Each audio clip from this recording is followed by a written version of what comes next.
Yo, in honour of the Egyptian king, it's only right that we rock Liverpool tops for the straight out of Anfield. I don't actually have an up-to-date one, but No, I do. I have a few, but yeah, not me at the moment. this is the one we won the title and stuff. This is the only one that was clean, I ain't gonna lie. So, you know what I'm saying? But in honour for the Egyptian king, we had to rock these tops. So, all right, let's get into it. Salah, for me, is, just to broaden it a little bit, he's top three easily. Yeah. There is a full argument between 1, 2, and 3. And I know people be like, look, I've come on and I've said numerous times, I still think Henry for me, because there's just playing the game, what he's done, how he plays it, also with the stats. But literally, for me, in regards to Premier League, consistently, I don't care, and I'll come at it, but he beats Ronaldo for Premier League. He beats Ronaldo. There's not, you can't, and when they want to bring Hazard, he beats Hazard, hands down. I'm literally, but Ronaldo, he beats Ronaldo hands down. Hazard, he beats Hazard hands down. To be fair, the ones that for me can only really chat to Salah is Wayne Rooney and Henry. Yeah. They're the only two that can chat to him in the conversation. But Salah, Premier League wise. Premier League, we're talking Premier League. This is because I know people, Premier League, what Mo Salah has done, his legacy, the definition, certifiably, don't even know if that's a word, Premier League icon stroke legend. And the days come and it's a sad day. Yeah. I mean, look, some of these stats, even the mere fact that no other players won the PFA Player of the Year 3 times. Was it even, 3 times I think it is. So you get your Henrys, you got your Wayne Rooney's, you got your Alan Shearer, you name them, your Hazards, your De Bruyne's. Yet he's the only guy to do it. So 100% he's in the top 3 to me, and it's arguable between them top 3. Like, to me, it was sad, man. Like, obviously you expected it to come. Me, I was hoping that he reinvigorated himself, or they played him in a different position, and obviously he hasn't got legs for playing out wide, but I still think he's got a lot to give, and I do think, firstly, letting him go on a free, Liverpool's missed the trick, and secondly, just letting him go, I still think they've missed the trick. Like, look, I know Wirtz is meant to be the new, but I actually think at this moment in time, Salah would actually play the 10 role better than Wirtz. But that's my personal opinion right now. You know, the thing is, right, and I'm glad you touched on it in regards to, and I remember, like, when it came out, I was going back and forth on Twitter, X, whatever it's called nowadays. I was going back and forth, and for me, it just don't add up. Like, it really don't add up. And okay, so let me break this down in the way I've looked at it. So this is all speculation because we don't know.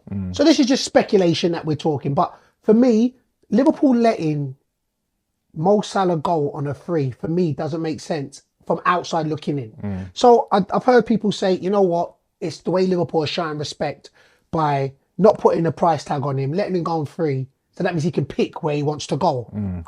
If that's the case, cool, because like I said, I'm speculating. From the way Liverpool go on normally is they are very rigid with their spending. Yeah. So if you're letting somebody go that you know has still got value for free, and that's the reason why, you can't go and just spend, because Liverpool last season had to sell hella players to bring players in. That's Liverpool's model. So to let them go on a business tip doesn't really, it don't really mirror up with how Liverpool's mindset. So, but if that's what they're doing, fair enough. Like I said, it's a speculation thing. And I know people have said, okay, you know what? Salah's gone, look, I want to just run down, I want to leave my contract. That's 21 million Liverpool's saving. Again, this is what I'm trying to say, which don't add up. So Klopp was like, look, I want to retire. So you lot can take my last year of my contract, or last 2 years, because for me, I can't give what I need to give to be able to be successful. Yeah. So he had to leave, retire from football. Salah's not saying that. So just on a business type, they give him 2 years because you had to. Last season where he had the best individual season. You had to give him a contract. And again, when I say speculating, on the Salah side, Salah, it may be the knock-on effect from Jota, where he's just like, look, I can't come back into this workplace and constantly be reminded of a good friend of mine. I don't have that mental strength to go through this. I need a change of scenery. For me, that's another element where he's like, look, you know what? I just ain't got it. Like this season, I thought it would be different and I want to leave. That could be, but to be able to then be like, okay, well, cancel my year and let me go on a free. This is where I say the bit don't add up. Because if he sat down with Liverpool and said, look, I just can't do this no more. Mentally, I'm drained. But I don't even think it's that. I think him coming out, what was it, in December with what he said, I think that was telling. And I think that was the catalyst to this point.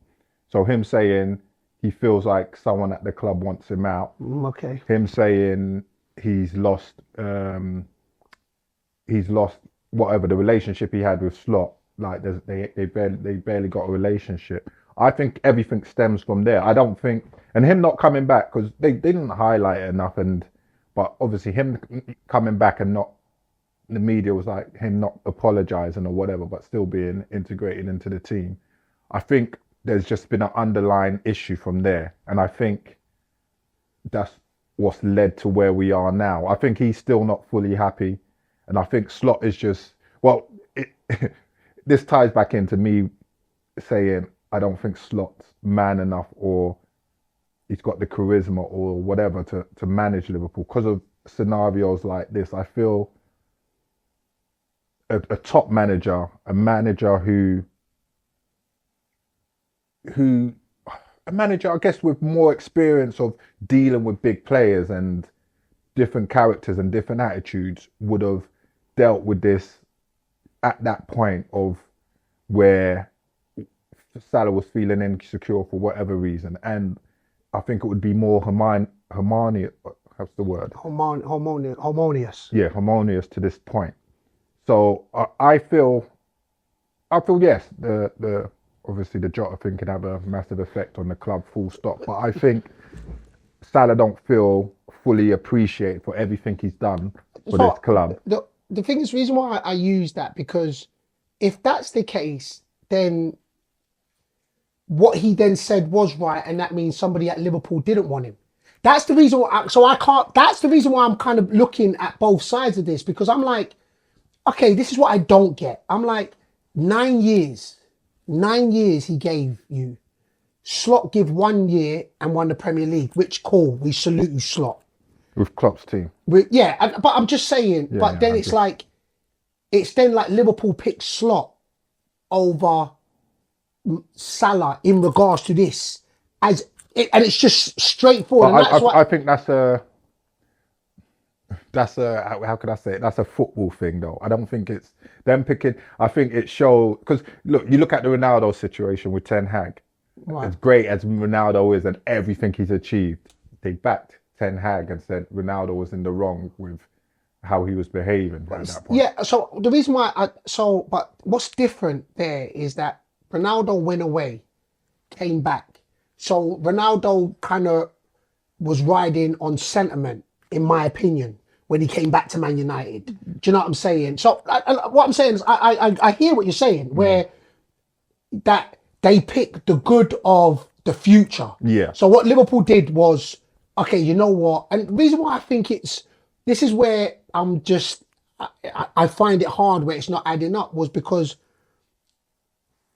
when Salah come out, call it throwing toys out the pram, feeling insecure, wanting to be babied, whatever the weather.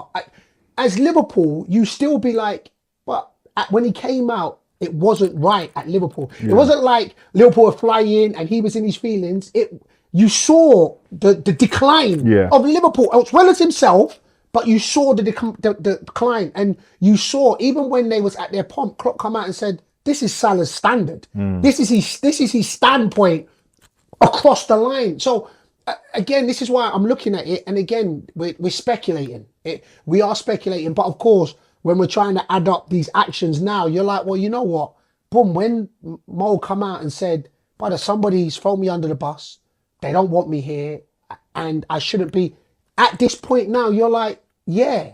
And when all fingers were pointing to him, like, he's the reason why we're declining, that is, for somebody who's done so much for Liverpool, for the Premier League, and you're pointing fingers at me. So the reason why now we're shit. So we was great when I was doing my season, but the reason why we're not doing what we're doing is because of me. Now you're looking at it and being like, well, but the reason why I don't, I'm trying to see different avenues, because this is why I'm like, it don't add up. I'm like, Liverpool, like, we saw not the writing on the wall, because that was but you started to see the cracks when he came out. So to then say, no, you know what, Slot's the guy, Mo's this, that's the point which I'm just like, I just think it's worrying times for Liverpool. And I do think the way he tried to alter the way we play this season, I think it's had an effect on how Salah's played. I think even there's times he's tried to revert back to last season, but it was too late, because it had already I guess the downturn had already began, and you know, once you're in that bad patch, even if you're trying to revert back to what you know, and to be fair, even last season, the back end of last season, everything was catching up with us. We're gonna listen. I'll stick with Salah for now, but listen, I'm sad that he's going. That's the thing. Or it's ended like this. I just still feel there's a underlying sort of. I know they're gonna celebrate him for these last games, but I still think there's an underlying issue and things could have been dealt with. I'm sorry, so this is my little take in it, and because I think there's a bad taste in my mouth. There's a bad taste because I know he's come out, said it now, so you know what, whatever the weather is, we celebrate the last lap of him. But I keep saying this, I'm like, for me, it just don't add up. It don't add up for Liverpool to let somebody who's still got value walk away on a free. And you know, a point actually, as you were talking, this is like in 9 seasons, this is his 9th season, and this is the most he's dipped, let's say. And immediately, maybe because of his age and because they say he hasn't, but this is kind of his first real bad season in 9 seasons, and immediately he's dipped. He's gone. Like, to me, that don't make sense. They didn't try and, you know, alter things. Or I remember there was a point he had dips in the season and Klopp will put him as a centre forward or change him positionally. Like, it's like nothing of that sort from Slot has happened. It's just, he's just keep him out there on the right. He can't beat a player, or what, he ain't got the pace to do what he's doing. But it's not, there's no alteration in trying to, I think he tried maybe 2 up front. Maybe that's what he done against Galatasaray with Salah playing up front, and it was a diamond. But barring that, it's like, so I'm coming back to this. This is what I'm coming back to. What I would just need in the comments, people who are way more maybe in the know, is this: you give somebody the most money. So right now, I've seen them 21 million a year. That's what he's on, 21 million a year. So you give him 2 years. So you didn't just give him a year to be like, we're just going to reward you a year because you had a bad boy season. So here's another year, and then we'll do it year by year. They give him 2 years. So for me, you give somebody 2 years for a reason. 1, you're rewarding him. But 2, let's just say, devil's advocate, it doesn't work out. You're like, okay, cool. You've got a year, so we know we can get something back. So we can recuperate some of the wages that we paid on top of saving the next year and recuperating something back that we can reinvest in the squad. That's how I see that, right? For somebody to come and say, look, I want to relinquish my whole 1 year to walk away. This is why I'm using other elements, because I'm like, for somebody who's been there for 9 years, his family's been there. Like, it's part of his DNA now. For him to turn around and say, listen, I'm gone. Like, this is the end of my, and Liverpool to turn around and say, cool. This is what doesn't add up. This is the bad taste in my mouth where I'm like, Liverpool know Mo Salah still globally is a name. He's an icon. He's a superstar. And for him to come and say, yeah, you know what, I want to leave. And the club to say, cool, you can leave for free. This is because people are turning around and saying, no, Liverpool did that because they wanted to show their what's the word? Show that they're blessed, show their appreciation. Oh yeah, for everything he's done. So they're gonna let him walk away. For me, I'm like, so then you would have just signed him a year. You would just give him a year and said, we'll see how that pans out. And then it's the second. You would have given him 2 years for him to then say, oh, take a 21 million. I don't want that. So let me go so I can pick. As a club, as a business that Liverpool like to say, FSG how they run, you're like, that, for me, that don't have I think even when they gave him 2 years, I think they were reluctant to do it. Obviously, you saw how long it took anyway. He had to break records upon records to get that contract. So I think, I think Salah had gone, in their eyes, Salah had gone beyond the point of where they found him, I want to use a better word than useful, but I think anyway. But this is what I'm saying. I understand that. Let's just use it. Let's be cynical. Like, and we're not saying it is, but let's just be cynical. And this was what I was saying. Don't add up to me. So if you're a business, and I'm trying to use Liverpool as a business because Liverpool have always been known to how they do business. So I understand the sentiment. Liverpool's a sentimental. I understand all that. That's the team we support. That's why we love them. I understand that. But let's say business. So let's say the powers that be was like, look, you know what? We have to give Salah a contract because he sees the season he did there was just remarkable. Yeah. So then as a business, you turn around and say, if I just give him a year, people are going to be like, we've given him 400 I think Salah wanted 2 years though. That was the thing. But so then this is what I'm saying is, but at that point, you would then say, okay, cool. We can recuperate. So we can recuperate because we... Yeah, that's what everyone thought would happen. Yeah, so that's the point which I'm like, as a cynic, you wanted Salah gone that much that you're allowing him to walk away on a free. Like, do you know, even if, let's just say, God forbid that we don't make Champions League, you have taken a hit. So this season, we've all underperformed, as in the team, may not make Champions League, and letting him go on a... That's what I'm saying, as a business side of it, for Liverpool, I'm just saying it don't add up. Yeah, personally, I think Salah's the winner out of this in terms of, obviously he's not going to be at the club he loves anymore, but in terms of going on a free, he's still going to be able to be on that 21 odd mil because he's going to be signed as a free agent. Free agent, yeah. But playing devil's advocate, maybe he was too much of a big personality for Liverpool to move forward with. Like, maybe, you know, it's a case of out with the old if we're going to move forward and struggle for a year or two and then, you know. But that's what for me, I think that's what it seems like. Yeah. It seems like the old guards have to kind of move on. Yeah. Do you know what I'm saying? I think Alisson's got another year. He signed another year. Van Dijk still got another year. Do you know? But I think when you was talking about what it looked like Liverpool was trying to do was Robertson was going to go to Tottenham. Yeah. So what they were, it seems like that. And Salah is, for me, he is always king of the hill. So no matter who comes in, has to still work within the restraints of the hierarchy Salah when it comes to. Yeah. So if that's it, which again, it's inevitable. It's inevitable. Eras change and end. But Stevie G left. Yeah. And when Stevie G left, and this is, I mean, Hendo, don't get twisted, picked up the baton. But at that time, we're like, oh shit, Stevie G's gone. Like, how does clubs will always get, same with Roy Keane, same with Ronaldo, they all continue.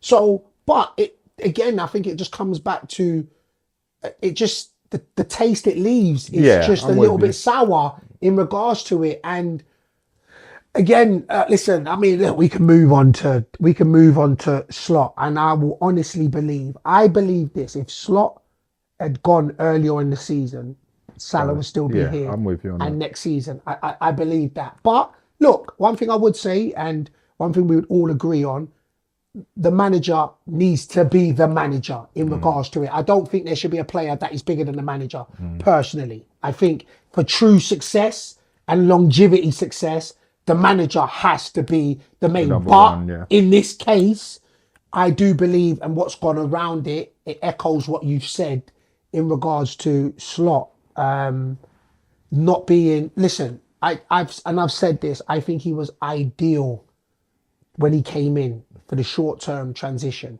And supposedly, I heard they did like a 60-page dossier on the next successor for him.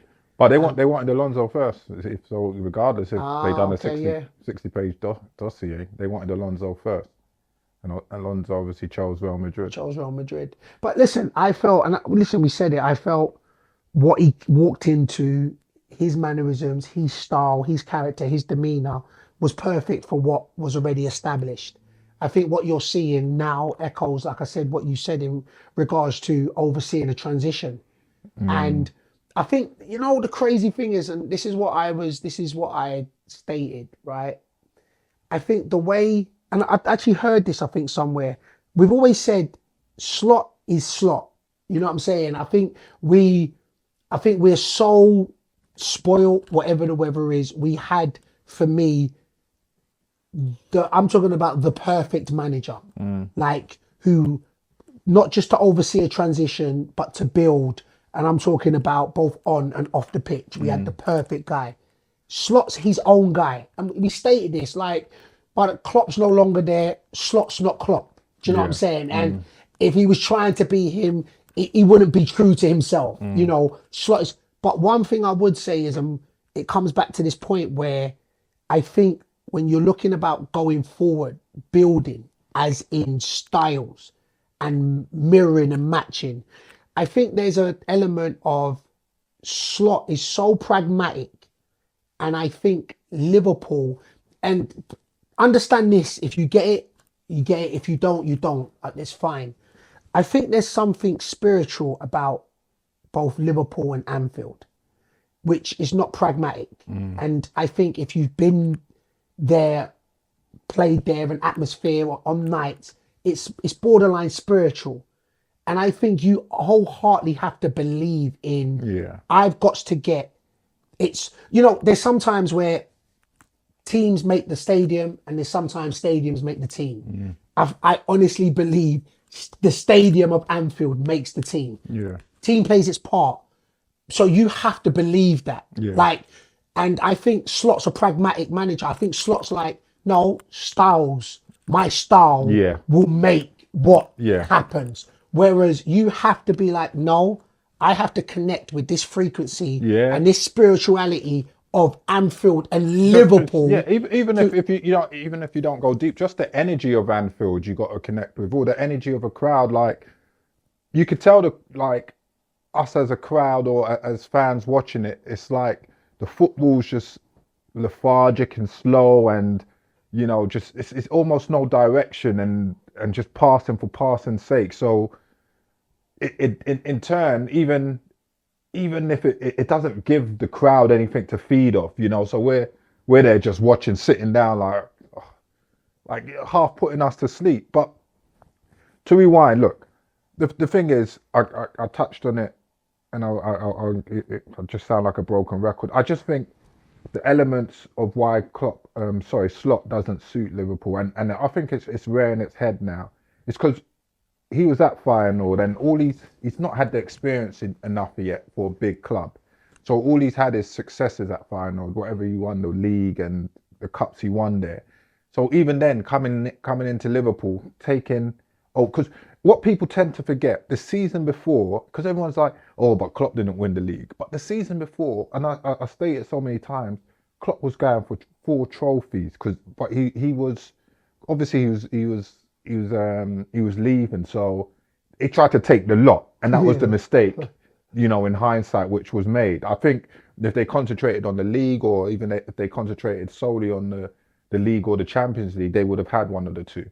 But I think the mere fact they tried to do something no one's done before. Look, like even Arsenal this season, they failed at the first hurdle of the League Cup. So that's how hard the quadruple is. So I believe that team was ready to go regardless. Right. I think you could put bloody Sean Dyche there, and they would have won it, the league. That's I my big up Sean Dyche, don't lie. It's my That- guy as well, though, say that's that. my opinion on that. I think, and once again, look, it's not that Slot in the future. He probably can become a good, great manager. But I think for big clubs like Liverpool, you need experience. You need to have gone through hardship. So, because he's going through hardship now and he's learning on the job. I remember an interview, he said, this is the first time he's gone through like a team of a different form like that, and you could see he doesn't know what to do at this point. Yeah, I agree. And you need these experiences. Like you can't just come to a big club and not have these experiences, because when you hit a dead end like this, you can revert back to what you know. But he don't know nothing yet. He's learning on the job. Right. And once again, Liverpool were in a prime position to after winning the league to go a step further and possibly dominate for at least a year or two. And I think he's took us back like 2 or 3 years now. I think even with signings, we're going to need another year of everyone getting used to each other, and then then maybe a year of challenging and then falling at the hurdle, and then a year of being ready for it. And it's upsetting to me that we were in a prime position to possibly get another Premier League, or at least challenge for another Premier League and look like a team that could go on to win successive Premier Leagues, to now just barely qualifying for the Champions League. We'll be lucky to even do that. So it's upsetting to me, and I'm not a Slot fan. Obviously, whilst he's there, I'll support the team, and I want the team to qualify for the Champions League. I want them to win the Champions League. I want them to win the FA Cup. But my belief in him, pretty much like I'll probably say 70 or 80% of Liverpool fans right now, is fully gone. Listen, I weren't nowhere where you was. I think it's time for Slot to go, and I've actually said it. I think it's more the fact of the lack of identity. And listen, you said something in regards to, I think there's one aspect of dealing with a big team, but I always go back to, just like styles make fighters with coaches, I think characteristics, you embody your manager. I really do. And I think there's one element of him finding out on the job, and you're seeing like, oh, you know what, Bob, what do I do? I keep coming back to, I think and most fans will say this, and I'm not saying it any different. Most fans will say their club's special, right? I do think when it comes to Liverpool, there is, and this is, I'll use it like this, right? I think Chelsea, I think Man City, I think they're a different ilk. Successful teams, successful clubs, but they're a different ilk. I think Liverpool, and I keep coming back to, out of everybody, and everybody will say this for their fans, no, our fans are the best in the world, our stadium, but I do think if you was to do just a random when it comes to atmospheres or European nights, or Liverpool when it comes to Anfield's atmosphere, On European nights, especially, yeah. just it's something. I keep coming. It's spiritual, and I think even with I think the Galatasaray game even shows that. So this is what I wanted to come back to you and say, right? So when you said that, you know what, it's his personality, he's learning on the job, right? I keep saying his default settings, he's pragmatic.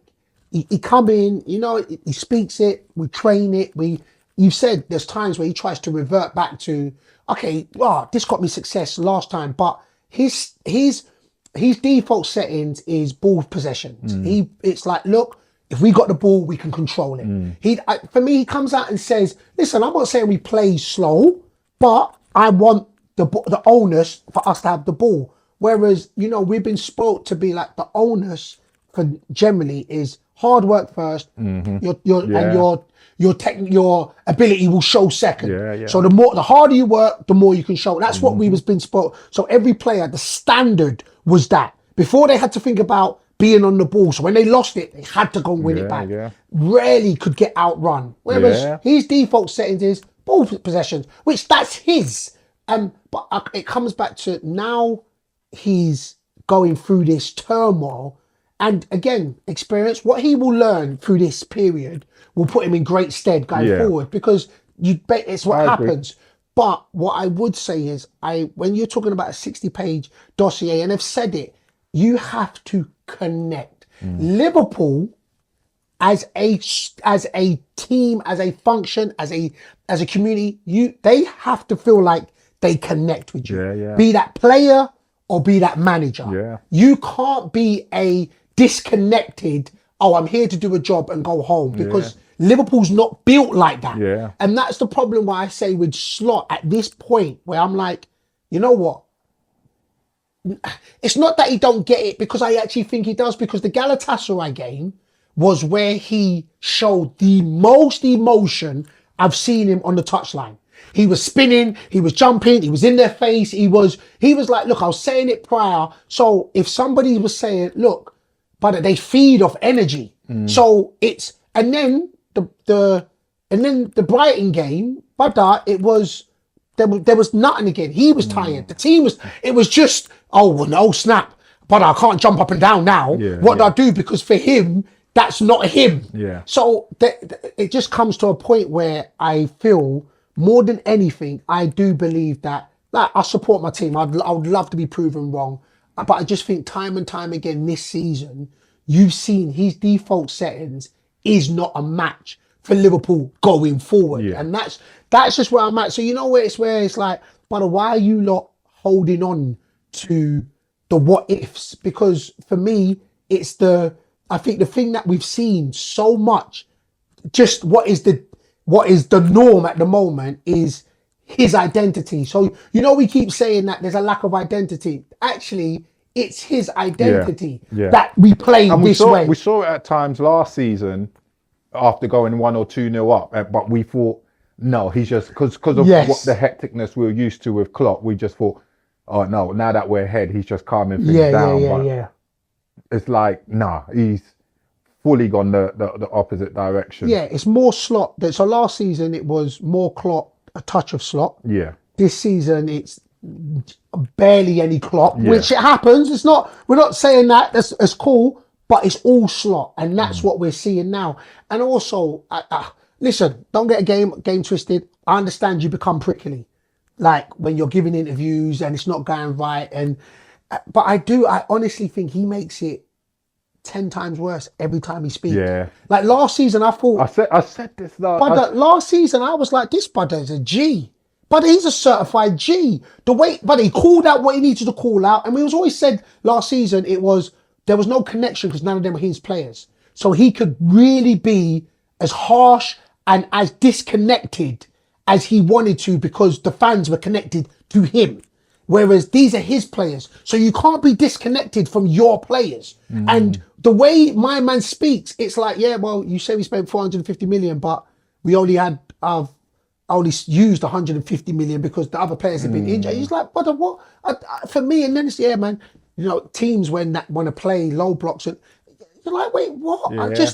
For me, what you're seeing is a real-time person who, it seems at this moment, this job is way too big for him. 100%. I agree with you on that.